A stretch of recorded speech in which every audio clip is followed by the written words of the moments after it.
Malta for £159. And finally, Portland Holidays have 14 nights self-catering in Gran Canaria for £179, departing from Gatwick on Monday. That's about it for this week. Next week on The Travel Show, Carol Smiley lights the Olympic flame in Barcelona and checks out the neighbouring resort of Salou, while Paddy Haycock sees how the British resorts like Weymouth are giving the cut-price costers a run for their money. See you next week. Bye-bye.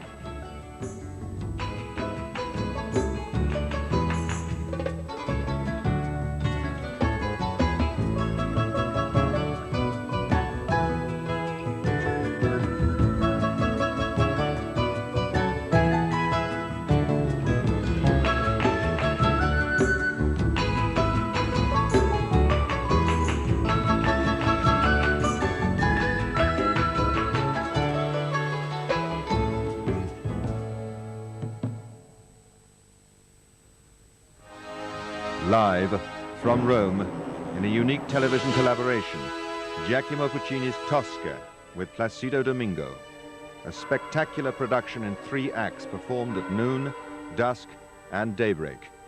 Act 1 begins live on BBC2 on Saturday at 11 a.m, with Acts 2 and 3 on Saturday evening and Sunday morning, with a reprise on Channel 4.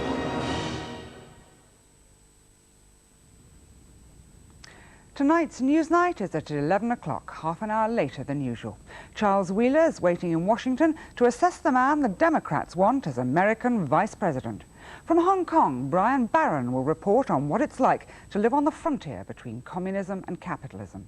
And as the fighting in Sarajevo continues tonight, are European troops about to go into combat in Yugoslavia?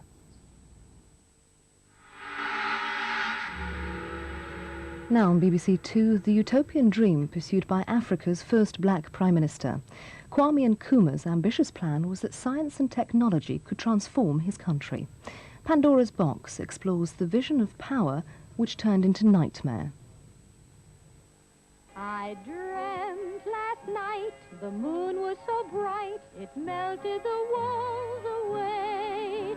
And it wasn't alarming when I saw Prince Charming come into my bedroom and say, let me persuade you to come to the place where tomorrow meets today. ooh!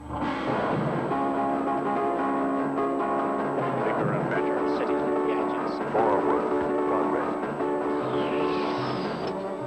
If you were a scientist, you were it.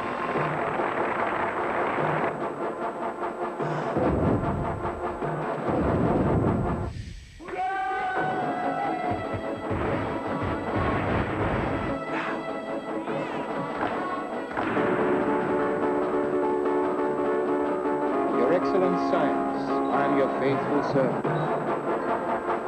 That's of tomorrow. Building a new world.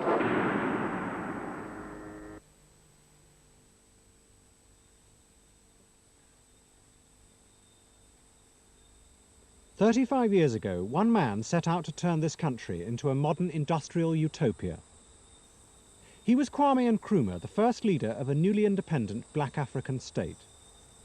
His aim was to transform Ghana into a society shaped and driven by the power of science.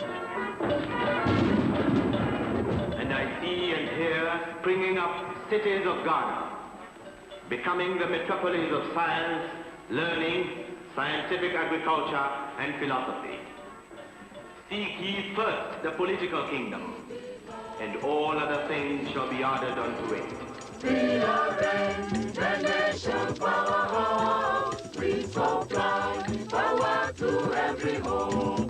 We are the nation powerhouse. At the heart of Nkrumah's plan was a giant dam that would produce vast quantities of cheap electricity.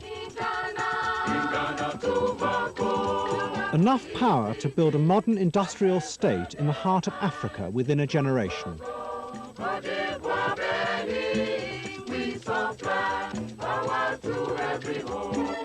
But what Nkrumah did not foresee was that with the dam would come other, more dangerous forms of power which he could not control.